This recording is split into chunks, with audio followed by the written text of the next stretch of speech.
Обработать руки дезраствором, надеть стерильный халат, чтобы не занести инфекцию. Только после таких нехитрых манипуляций можно попасть в святая святых агрокомплекса – тепличные цеха. Школьники здесь впервые. Экскурсовода по совместительству и главного агронома слушают с интересом. Мы решили вас ознакомить непосредственно с производством. Большое производство. Специалист этого хозяйства вам сейчас объяснит, что они делают, как выращивают эти помидоры, как подводят питание.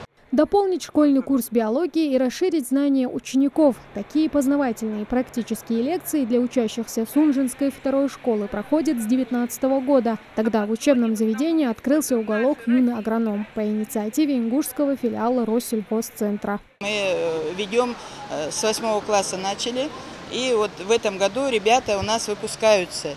И мы хотели ближе их подвести к производству сельского хозяйства, именно какое хозяйство, каким производством занимается. Посадка, культивирование, создание особого микроклимата. В агрокомплексе применяется голландская система. Растут красные ягоды не в земле, а в специальных лотках. Каждому кусту подведена трубка, куда подается необходимый питательный раствор. Мы видим, что томаты растут не в грунте, а растут непосредственно в кокосовом субстрате, который занимает объемом всего 18 литров на 4 растения, плюс 2 дополнительных побега.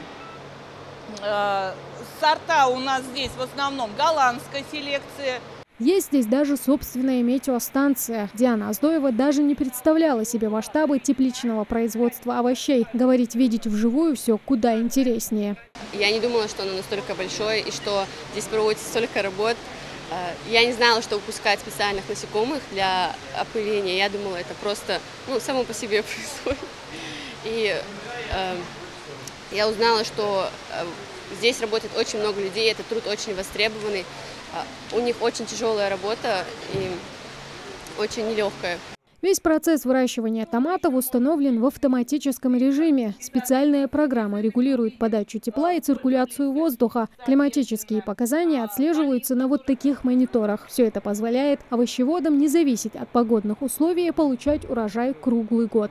На графике мы видим непосредственно сам температурный режим, который задан в теплице, соответственно, полив, который сейчас прошел, и, соответственно, заданную программу, где непосредственно верхний контур отопления, нижний контур отопления, вентиляция, подача СО2. На этом экскурсия в агрокомплекс Сунжа заканчивается. Овощеводы и работники Россельхозцентра надеются, что старшеклассники выберут агроспециальности, потому как профильные специалисты всегда в цене. Тамара Хшагульгова, Адам Далаков, Новости 24.